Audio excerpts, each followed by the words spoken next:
Final British flights from Afghanistan touched down in the UK, bringing a 20-year military campaign to a close.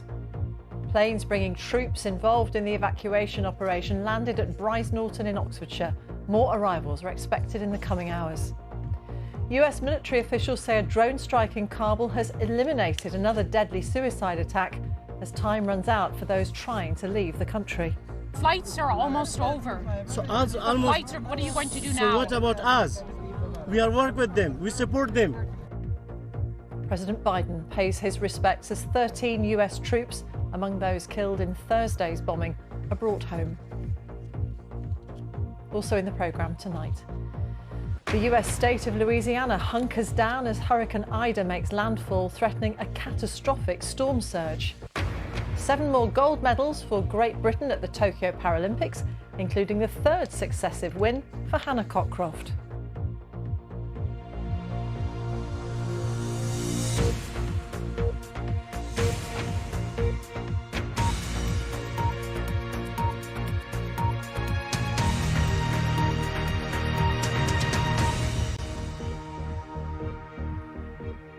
Good evening. The last planes carrying UK troops home from Afghanistan have been arriving at RAF Brize Norton in Oxfordshire today. More than 15,000 people, including over 2,000 children, have been evacuated by the UK over the past 2 weeks. Britain says the Taliban has promised to allow foreign nationals and Afghan citizens to leave if they have the authority to travel. Our first report tonight is from our political correspondent, Ian Watson. One of the last British flights from Kabul landing in the UK this morning. The Prime Minister said, "We would not have wished to leave in this way." 20 years of military involvement in Afghanistan concluded with a frantic evacuation. But in a government-issued video, he also pledged not to abandon those left behind.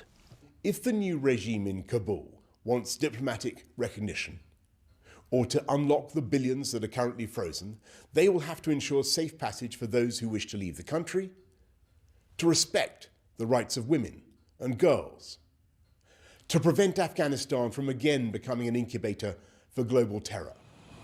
In a literally heroic effort, 15,000 people, the majority of them Afghan citizens, have been airlifted from Kabul. While these people got out, hundreds more who are eligible for relocation to the UK are still in the country. This former British Army officer told me that refugee camps and processing centres need to be set up urgently. I'm not aware of any of these camps, of any of these processes, of any of the grander strategy that it's actually required. And again, it goes back to the bigger decision to withdraw, that all these things were not thought through. It's been catastrophic what's happened in Afghanistan. All the more reason why the United Nations need to lean into this.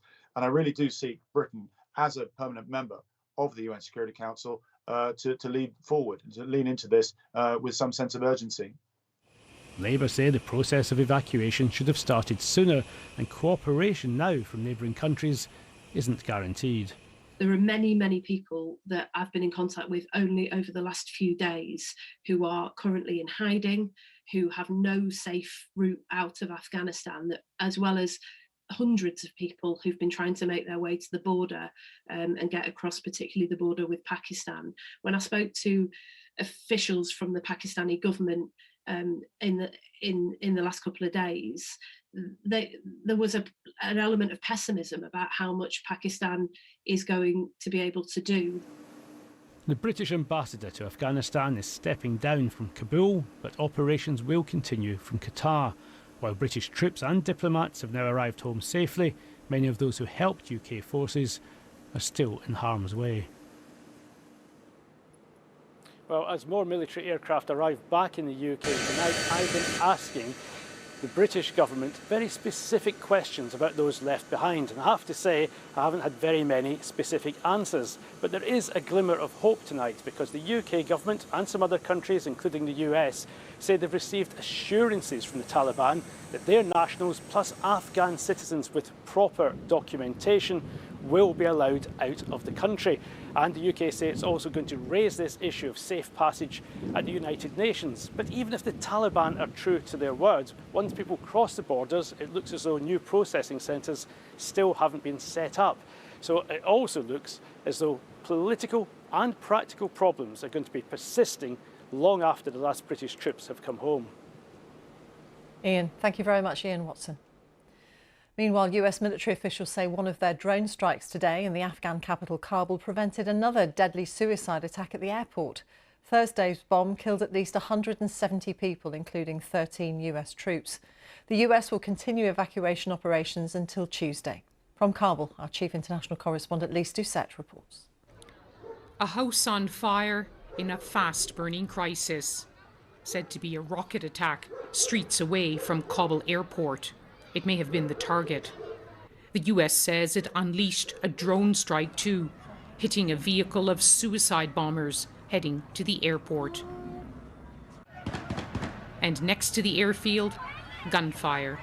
This a likely salvo from Taliban guards struggling to control the crowds.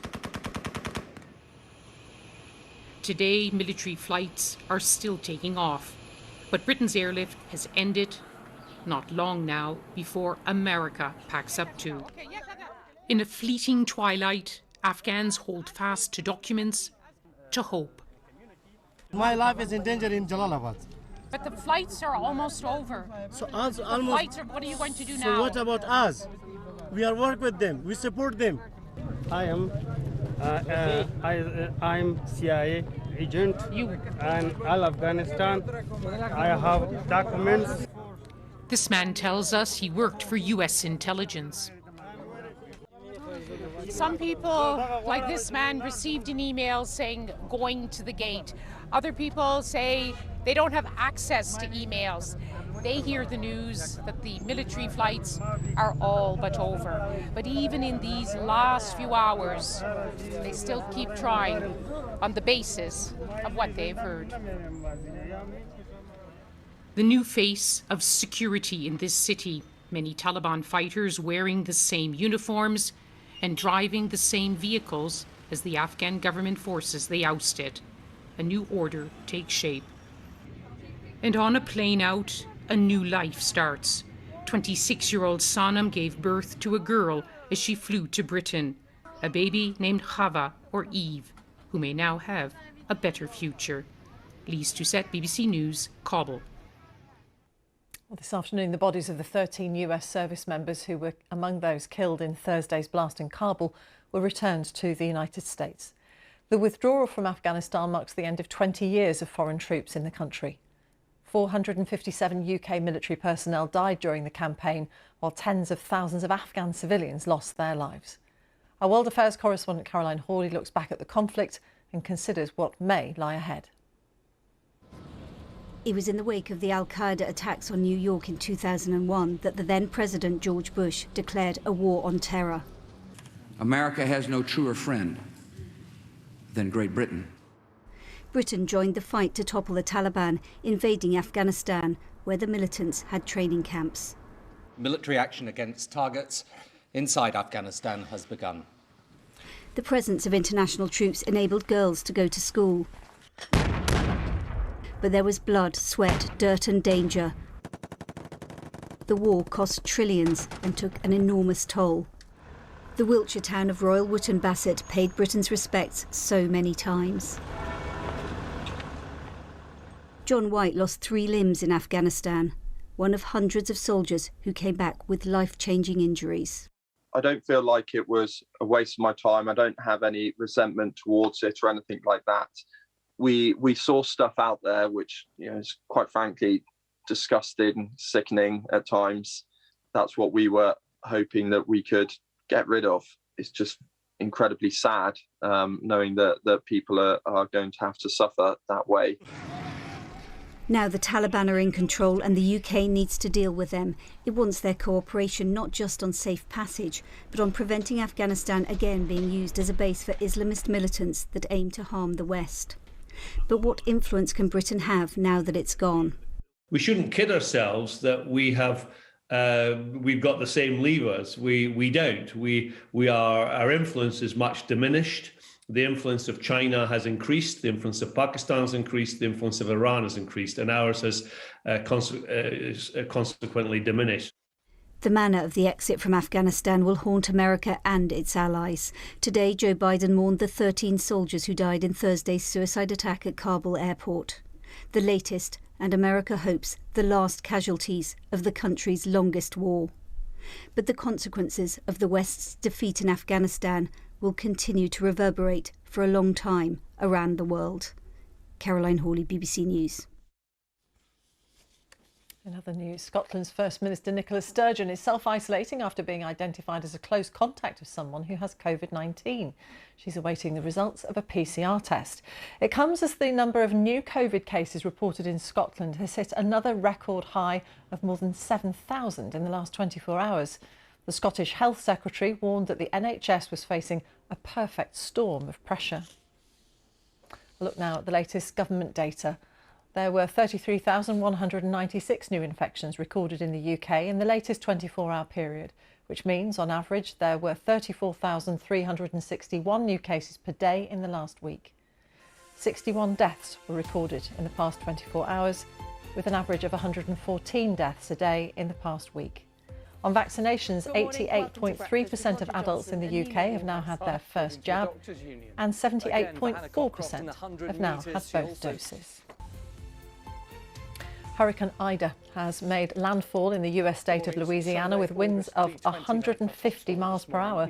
The authorities have warned of catastrophic damage, with forecasts that the storm could be the worst to hit the state for more than 150 years. Tens of thousands of people have already left low-lying areas where there are fears that a tidal surge could overwhelm flood defences. Our correspondent Neda Tawfiq reports from New Orleans. Dangerous winds whip New Orleans as Hurricane Ida continues its destructive path. The streets all around the city and its famous French Quarter sit empty. From this point on, residents are on their own for the duration of the storm. Earlier, masses rushed to the airport to evacuate before it shut down. Many others took to the road. We have 2 kids in the car. They're both 12 months. We really wanted to evacuate for them. Like, best case scenario is like power outages and some like minor flooding. Worst case, I don't even want to think of that. 8 feet of water inside. For Kenneth, this brings back painful memories. He evacuated during Hurricane Katrina and came back to find his home underwater. This time, he says Ida's fast approach left him with no time to leave. And you still think no matter how strong your infrastructure is, there still might be that little chance that levee could breach. From space, images capture Ida's magnitude. It came ashore with 150-mile-per-hour winds and is causing life-threatening storm surge. In Washington, President Biden received a briefing on Ida at the Federal Emergency. He said his administration would put the country's full might behind recovery. Everyone should listen to the instructions from local and state officials, just how dangerous this is, and take it seriously. It's not just the coast, it's not just New Orleans, it's north as well. The rainfall is expected to be exceedingly high. The region's new storm defenses, which failed during Hurricane Katrina in 2005 on this exact date, will be tested like never before. But even with protections in place, Ida is expected to have a catastrophic impact.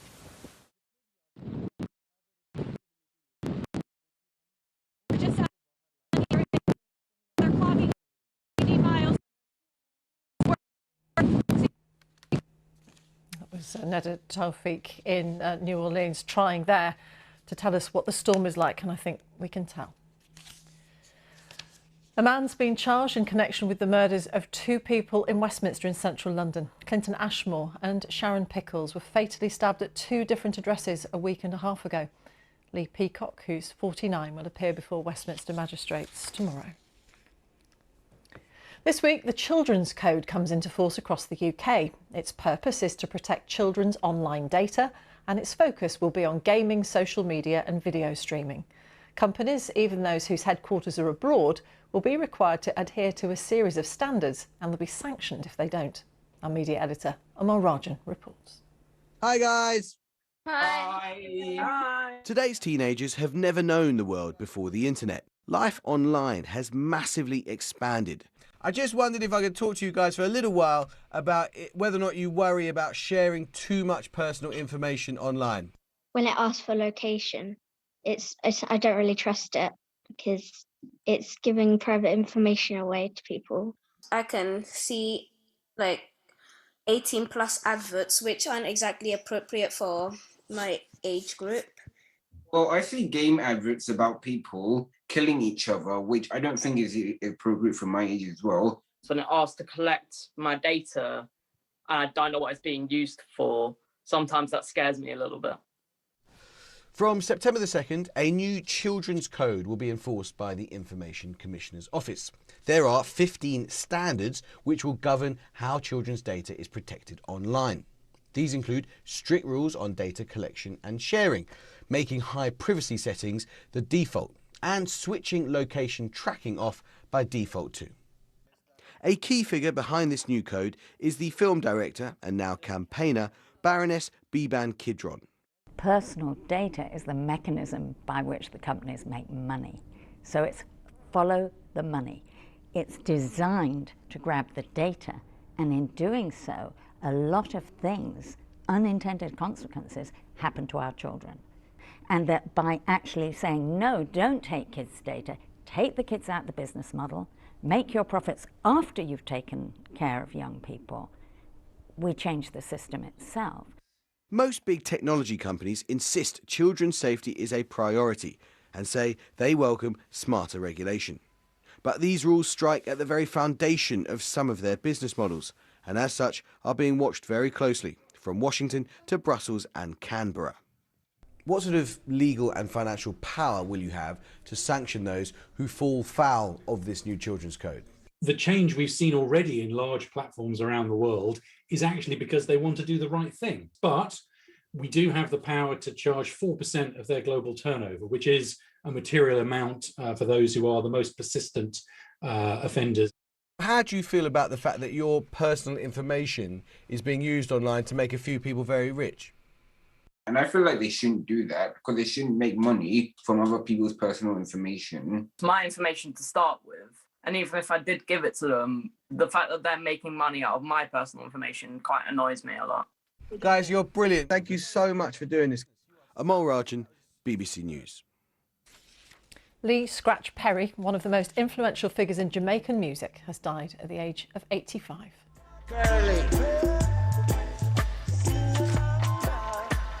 A pioneer of reggae and dub, Perry produced artists from the Wailers to the Beastie Boys and released more than 70 albums. The Jamaican Prime Minister was among those paying tribute today. With all the sport now, here's Ollie Foster at the BBC Sports Centre. Ollie. Many thanks, Martine. It's been another really good day for Great Britain at the Paralympics. 7 more golds, including a first in wheelchair rugby, but there was a serial winner on the athletics track. From Tokyo, here's our sports correspondent, Andy Swiss. It's become one of British sport's most gloriously familiar sights. Hannah Cockcroft has never lost at the Paralympics, and once again she did what she always does. It's a new world record! A 6th Paralympic title for Cockcroft, who prepared for the heat of Tokyo in a plastic greenhouse at her home in Cheshire. We got up to like 45 degrees one day, which our hottest day here has been 44 degrees, so it worked pretty well. At times it just felt stupid. It felt so silly to be doing it, but here we are and it's worked, so maybe that's the secret. Others, though, were on the road to redemption. After a mistake cost her gold in Rio, Lauren Steadman nearly retired. She'll be glad she didn't. Triumph in the triathlon and the biggest smile in Tokyo. Hello, this is but there was British delight everywhere. At the rowing lake, Lawrence Whiteley celebrated his 30th birthday by retaining his double sculls title with Lauren Rolls. And the mixed Cox 4 also took gold. In the judo, meanwhile, world #1 Chris Skelly lived up to his billing as he took gold, as did Britain's equestrian team, a title they've won at every Games since 1996. But among the glut of golds today, one was particularly special. Britain had never won a medal in wheelchair rugby until now. Few Paralympic sports make quite such an impact. It's been described by one former player as chess with violence, and in the final against the USA, Britain powered their way to victory and to history. Oh, terrific move! A golden moment for British parasport on another golden day. Andy Swiss, BBC News, Tokyo. Lewis Hamilton says he hopes that the 75,000 Formula One fans at Spa today get their money back. The Belgian Grand Prix will go down in history as the first F1 race to have no racing at all after a 3-hour delay because of heavy rain. The drivers managed just 2 laps behind the safety car before the Grand Prix was called off. Max Verstappen was given the win by virtue of qualifying on pole, but he still trails Hamilton in the standings, with the number of points awarded to the drivers today halved. Rangers have won the first Old Firm match of the Scottish Premiership season, despite being without their manager Stephen Gerrard and a number of players because of a COVID outbreak. They beat Celtic 1-0 at Ibrox to move up to third in the table. Swedish defender Philip Helander scored the second half winner. Well, there were 3 games in the Premier League today. All the goals are coming up on Match of the Day 2 after the news, but I've got the results for you now, if you want them. Tottenham Hotspur are top of the table. Son Heung-min scored the winner as they beat Watford 1-0 at home. Spurs are the only side in the Premier League to have a 100% record so far, with 3 wins out of 3. Mason Greenwood scored the winner for Manchester United at Wolves. They're now unbeaten away from home in 28 league games. That's an English record.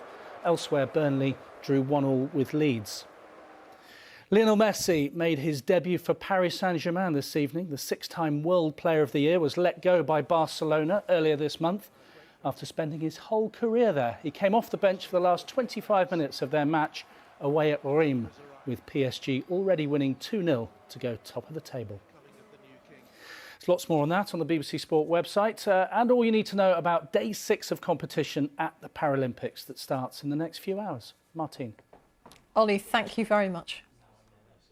There's more throughout the evening on the BBC News channel. Now on BBC One, it's time for the news where you are. Goodbye.